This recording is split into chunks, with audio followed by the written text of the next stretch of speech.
मत्ती रचित सुसमाचार अध्याय 5 वचन 1, यहाँ पे टाइटल लिखा हुआ मोटा हेडिंग है, यीशु का पहाड़ी उपदेश। वह इस भीड़ को देखकर पहाड़ पे चढ़ गया और जब बैठ गया तो उसके चेले उसके पास आए और वो अपना मुंह खोल कर उन्हें उपदेश देने लगा। देख सकते हैं परमेश्वर का वचन कितना सुंदर है कि उसने क्या कहा, देखते हैं। धन्य वचन, टाइटल है धन्य वचन, मतलब कितना सुंदर वचन का राय का वचन है। नंबर 3, धन्य वे जो मन के दीन है क्योंकि स्वर्ग का राज उन्हीं का है। धन्य वे जो मन के दीन है क्योंकि स्वर्ग का राज उन्हीं का है। धन्य वे जो शोक करते हैं क्योंकि शांति पाएंगे। देखिए बताता है कि जो लोग मन के दीन है, जिनके अंदर किसी प्रकार का कोई अहंकार नहीं, जिनके अंदर किसी प्रकार का कोई घमंड नहीं, चाहे वो पैसे का घमंड हो, चाहे वो जाति का घमंड हो, चाहे वो संपत्ति का घमंड हो, किसी तरह का कोई घमंड नहीं। बता रहा है परमेश्वर का वचन कि धन्य है वे जो मन के दीन है क्योंकि स्वर्ग का राज उन्हीं का। अगर आप दीन है तो स्वर्ग का राज आपका। हालेलुया। दूसरा वचन बताता है कि धन्य वे जो शोक करते हैं क्योंकि वे शांति पाएंगे। भाई बताते हैं कि बहुत से ऐसे लोग हैं जो दुनिया में शोकित हैं, दुखी हैं, हर तरह की बीमारियों से, हर तरह की परेशानियों से, हर तरह के शैतान के सताए हुए कारण, दुष्ट आत्मा की वजह से परेशान है, बीमारी की वजह से परेशान है, घर में क्लेश चल रहा है, लड़ाई चल रहा है, झगड़ा चल रहा है, कोई गलत रास्ते पे चल रहा है, लोग उसको सुधारने में लगे हुए हैं, किसी घर में परेशानी है, खाने पीने के लिए नहीं है, हर तरह से दुख उठा रहे हैं, कोई सुसमाचार के प्रचार के लिए कष्ट उठा रहा है, हर तरीके से दुख उठा रहे। तो बता रहे परमेश्वर वचन कि धन्य है वे जो शोक करते हैं क्योंकि वो शांति पाएंगे। परमेश्वर आपसे एक वादा कर रहा कि तुम्हें दुख हो रहा है, तुम दुखी हो, खेदित हो, लेकिन आने वाले समय में तुम्हें क्या मिलेगी, शांति मिलेगी। हालेलुया। नंबर 5 बता रहा है कि धन्य वे जो नम्र है क्योंकि वो पृथ्वी के अधिकारी होंगे। परमेश्वर वचन कह रहा है कि धन्य वे जो नम्र है क्योंकि वो पृथ्वी के अधिकारी होंगे। भाई बता रहे कि आपको हमेशा क्या बन के रहना है, नम्र बन के रहना। अगर आप नम्र बन के रहेंगे तो आप धरती पे जिएंगे। भाई बताती है कि दुष्टों का अंत हो जाता है, जो बुरे रास्ते पे चलते हैं, जो बुराई करते हैं, जो बुराई के पीछे भागते हैं, उनका अंत हो जाता है, वो मिट जाते हैं, इस पृथ्वी पर से उनका नाश हो जाता है। लेकिन वह बता रही है कि धन्य हो जो तुम क्या हो, नम्र हो। नम्र माने होता है एकदम शांत, आपको किसी से कोई मतलब नहीं, सिर्फ अपने काम से काम रहते हैं। प्रार्थना में आते हैं, प्रार्थना में जाते हैं, किसी से कोई मतलब नहीं, आते हैं, बाइबल पढ़ते हैं, बाइबल प्रार्थना करते हैं, चंगाई लेते हैं, घर चले जाते हैं। आप किसी की बुराई नहीं करते, न उनकी सुनते हैं, न उनकी सुनाते हैं। आप अपने आप से मतलब रखते हो, प्रभु से मतलब रखते हो। आप ये विश्वास करते कि मैं कलीसिया में आता हूँ। आपका विश्वास होता है कि बाइबल क्या कहती है कि तुम्हारे कान अगर तुम्हें ठोकर खिलाए तो क्या करना, उसको निकाल के फेंक देना। अगर तुम्हारा पैर ठोकर खिलाए तो उसको काट के फेंक देना। आज का टाइटल पत्रिका में लिखा गया था कि अगर जो चीज तुम्हें ठोकर खिला रही है उसको निकाल दीजिए, क्योंकि तुम्हारा पूरा शरीर होकर भी क्या फायदा कि जब आपका पूरा शरीर नरक में डाला जाए। इसीलिए परमेश्वर वचन कर रहा है कि धन्य है जो तुम नम्र हो क्योंकि पृथ्वी के अधिकारी रहोगे। आपको अगर जीना है तो आपको नम्र बन के रहना पड़ेगा। अगर आपको जीवित रहना है धरती पे तो नम्र बन के रहना पड़ेगा। बाइबल कहते हैं कि झगड़े से समाधान नहीं आ सकता, झगड़े से विनाश होता, लड़ाई से क्या होता, विनाश होता, युद्ध से क्या होता, विनाश होता। लेकिन अगर नम्र बनकर रहेंगे तो जीवित इस पृथ्वी पे क्या रहेंगे, जीवित रहेंगे। हालेलुया। नंबर 6, धन्य वे जो सच्चाई के भूखे हैं और प्यासे हैं क्योंकि तृप्त किए जाएंगे। बाइबल बता रही है ऐसे बहुत से लोग हैं जो परमेश्वर के वचन के लिए भूखे।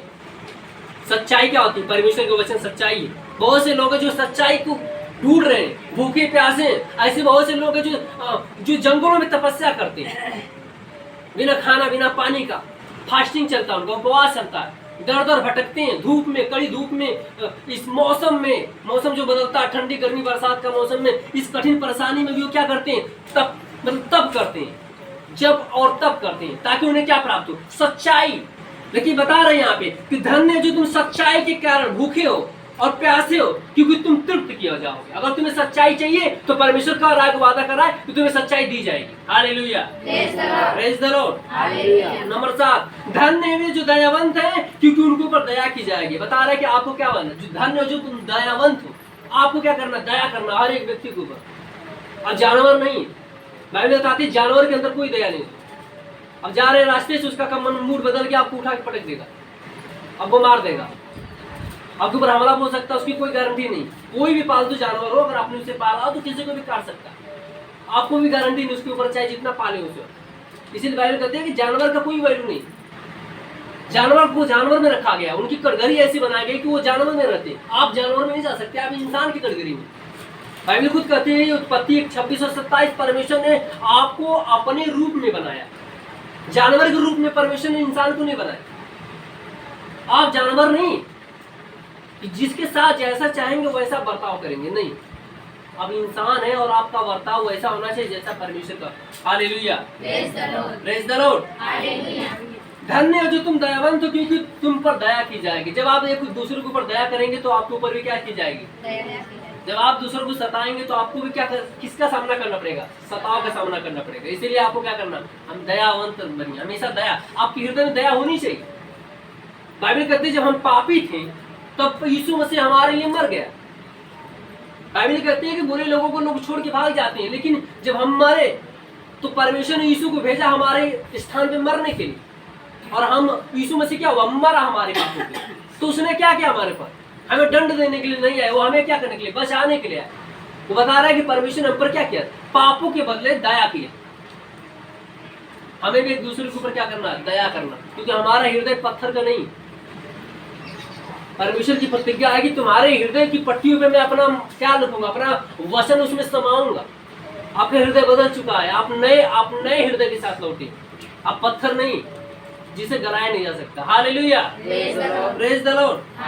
नंबर 8, धन्य वे जो जिनके मन शुद्ध है, क्योंकि वो परमेश्वर को देखेंगे। हमेशा बहुत से लोग प्रार्थना करते हैं, बहुत से लोग प्रार्थना करते हैं, रात दिन प्रार्थना करते हैं, लेकिन बहुतों ने अभी तक परमेश्वर को देख नहीं पाए। बाइबल कहती है अगर आपका मन शुद्ध है तो आप परमेश्वर को देख सकते हो।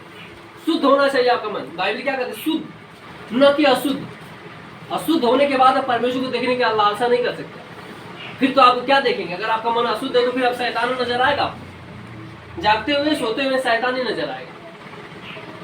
रात में सोएंगे तो शैतान दिखाई देगा, डर दिखाई देगा, डरेंगे, घबराएंगे, क्योंकि आपका मन क्या? अशुद्ध है, पाप से भरा हुआ। लेकिन बाइबल बता रही कि धन्य जो तुम्हारा क्या हो? तुम शुद्ध हो। बाइबल कहती है कि धन्य है जिनके मन शुद्ध है, क्योंकि वे परमेश्वर को देखेंगे। सबके बस की बात नहीं परमेश्वर को देखना, सब नहीं देख सकते परमेश्वर, वही देख सकते जिनका मन शुद्ध। अशुद्ध क्यों है? जिन्होंने अपने आप को क्या किया है? परमेश्वर को ग्रहण कर लिया। जिन्होंने अपने हृदय में यीशु मसीह को क्या कर लिया? ग्रहण कर लिया। जब पवित्र आत्मा आपके हृदय में आ जाता है तो आपका मन क्या हो जाता है? शुद्ध हो जाता है। क्या हो जाता है? शुद्ध हो जाता है। बाइबल कहती है कि जहां परमेश्वर होता है वहां पे क्या हो जाता है? पवित्रता आ जाती है, शुद्धिकरण हो जाता है। धन्य जिनके मन शुद्ध है वे परमेश्वर को देखेंगे। Hallelujah, praise the Lord. Number 9 बता रहा है कि धन्य है वे जो मेल मिलाप कराते हैं, क्योंकि वे परमेश्वर के पुत्र कहलाएंगे।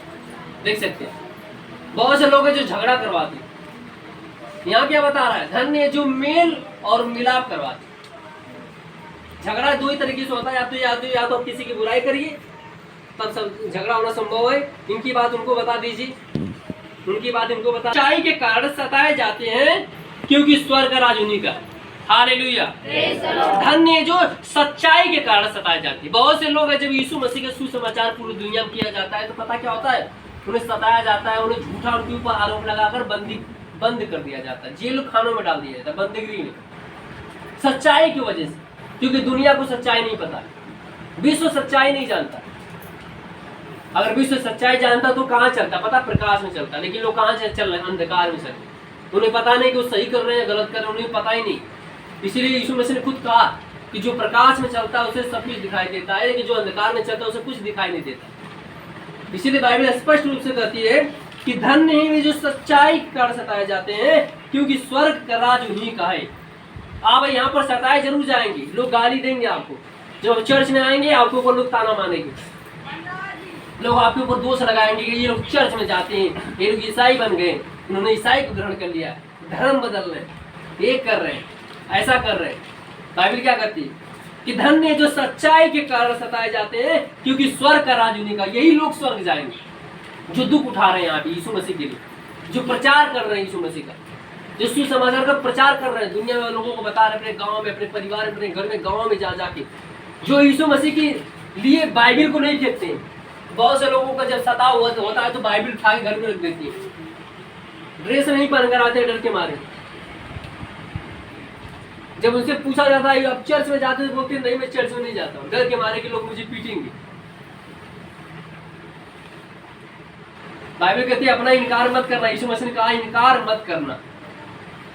यूहन्ना ने कहा कि हे सांप के बच्चों, तुम्हें किसने बताया कि तुम आने वाले पाप से भागो, मन फिराओ और योग फल लाओ, क्योंकि समय आ गया कि अब मन फिरा लो, बहुत पाप हो गया तुम लोगों के जीवन से। वो कह रहा है कि तुमने अपने जीवन में बहुत पाप कर लिए। जितना तुम सिपाही होकर चुंगी कितना लेना चाहिए, चुंगी का जो अधिकार होता है 10 रुपए का, तो तुम लेते हो लोगों से कितना 100 रुपए चुंगी, जबरदस्ती कर लेते हो। सरकार आपको कर देती है, तनख्वाह देती है, लेकिन तुम गरीबों से क्या करते हो, वसूलते हो जबरन। बाइबल कहती है, यूहन्ना ने कहा कि जबरन धन इकट्ठा मत करो। Hallelujah, praise the Lord. धन्य है जो सच्चाई कर सताए जाते हैं, क्योंकि उस पर का राज उन्हीं का है। अगर आप सताए जाएंगे तो आप स्वर्ग में प्रवेश करेंगे। हालेलुया। नंबर 11, धन्य हो तुम जब मनुष्य मेरे कारण तुम्हारी निंदा करे और सताए और झूठ बोल बोल कर तुम्हारे विरोध में सब प्रकार की बुरी बातें कहे, तब तुम आनंदित और मगन होना, क्योंकि तुम्हारे लिए स्वर्ग में बहुत बड़ा फल है। इसलिए कि उन्होंने इस भविष्यवक्ताओं को जो तुमसे पहले इस पृथ्वी पे आए थे, उनको इसी रीति से सताया था। हालेलुया। क्या कह रहा परमेश्वर वचन, धन्य जो तुम मेरे नाम के कारण लोग तुम्हारी निंदा करें। देख सकते आप, प्रभु बता रहा है कि यीशु मसीह के नाम के लिए तो आप लोगों को लोग क्या करेंगे, सताएंगे। जब आप घर से बाहर निकलेंगे, जब बहुतों को पता चलेगा कि आप यीशु मसीह को मानते हैं, तो लोग क्या करेंगे, आपको आपका घर आग जला देंगे। बाइबल बताती है, मैं आपको बताना चाहता हूँ, आज बहुत सी ऐसी जगह है, मैंने देखा बहुत पादरी को लोगों ने उठाया आजमगढ़ से और उसको बंद कर दिया यहाँ पे। वो पादरी अभी 6 महीने से जेल में बंद, 2 महीना हुआ बाहर निकले हुए, 6 महीना से जेल में बंद था। बस किस बात के लिए, बस इस बात के लिए, हेलो बच्चों शांति से बैठो, व्यक्ति क्या करता था, प्रचार करता था यीशु मसीह, बस इतनी सी बात के लिए लोगों ने क्या किया, उसके ऊपर धर्म का आरोप लगाकर बंद कर दिया। ये धर्म बदलता है। हालेलुया। अब बाइबल में खुद लिखा हुआ है, वो क्या पकड़ेंगे, वो क्या पकड़ेंगे, लोग आपको क्यों खोजेंगे, खोजने की क्या जरूरत, हम तो यहीं पे उपस्थित है, रोज संडे को मिलते हैं। हालेलुया। हम कहाँ भाग जाएंगे, बाइबल कहती है स्वर्ग परमेश्वर का है, पृथ्वी भी परमेश्वर की है, फिर कहाँ जाएंगे भाग के। हालेलुया। इसीलिए बाइबल कहती है कि धन्य हो तुम जब मेरे नाम के कारण मनुष्य तुम्हारी निंदा करे और सताए और झूठ बोल बोल कर। देख सकते हो, जब वो आपको पकड़ेंगे तो सच्चाई के द्वारा नहीं पकड़ेंगे, क्योंकि उनके पास कोई सच्चाई ही नहीं पकड़ने के लिए। जब आपको पकड़ेंगे तो आपसे पूछेंगे आप क्या कर रहे थे, आप बोलेंगे प्रार्थना कर रहा था। प्रार्थना करना कोई गलत नहीं है, पूजा और प्रार्थना दोनों एक ही होता है, अलग नहीं होता, बस शब्दों में बयां किया जाता है उदाहरण के तौर पे। हालेलुया। हम पूजा कर रहे थे, प्रार्थना कर रहे थे। प्रार्थना करना किसी भी कानून में, जो कि किसी भी कानून या किसी भी सिस्टम में ऐसा नहीं कि पाबंदी है कि आप प्रार्थना नहीं कर सकते। बाइबल कहती है कि हमारा स्वतंत्रता हमें अधिकार देता है, हमारा संविधान अधिकार देता है, आप प्रार्थना कर सकते हैं कहीं पर भी किसी भी समय। हालेलुया। यहाँ बता रहा है कि लोग झूठ बोल बोल, ऐसे नहीं फंसाएंगे आपको, झूठ बोल बोल, यानी बता रहा है कि एक झूठ बोलेंगे तो अगर बात नहीं बनेगी तो फिर दूसरा झूठ खोजेंगे कि अब ये काम करो, ये धर्म बदल रहा था, तो आप बोलेंगे हमने कोई धर्म नहीं, हमने यहाँ पे लोग प्रार्थना करे, तो फिर बोलेंगे नहीं तो ये पैसे ले रहा था लोगों से इकट्ठा कर। हालेलुया। जब पैसे से नहीं बात बनेगी तो फिर पता है, तब बोलेंगे कि ये लोगों के साथ गलत काम कर रहा था। हालेलुया। बाइबल क्या कहती है, झूठ बोल बोल कर, और बाइबल बताती है कि तुम्हारी बात हाँ की हाँ और नहीं की नहीं होनी चाहिए। आप एक ही बात बोलिए, मैं यीशु मसीह में विश्वास करता हूँ, मैं यीशु मसीह में प्रार्थना करता हूँ, बस। यीशु के सिवा मैं दूसरों को जानता नहीं कि कौन है कौन नहीं, इसके अलावा मुझे कुछ नहीं पता। मैं विश्वासी हूँ, मैं यीशु मसीह में विश्वास करता हूँ, बाइबल मेरी पुस्तक है, मैं इसी पढ़ता हूँ। हालेलुया। इसके अलावा ना तो मैं किसी को जानता हूँ ना किसी को समझता हूँ। हालेलुया। लेकिन वो क्या करेंगे, आपको झूठ बोल बोल कर आपके ऊपर आरोप पे आरोप लगाएंगे। और बाइबल क्या कहती है, देखिए, झूठ बोल बोल कर तुम्हारे विरोध में सब प्रकार की अच्छी बातें नहीं कहेंगे, बुरी बातें कहेंगे। कभी वो अच्छी बातें नहीं कहेंगे। जब झूठ बोलेंगे तो अच्छी बातें कहाँ से बोलेंगे, जब झूठ पहले से बोल रहे हैं तो फिर बुरी बातें, यानी कि गलत बातें, धोखे की बातें लगा लगा कर आपके ऊपर थोप देंगे।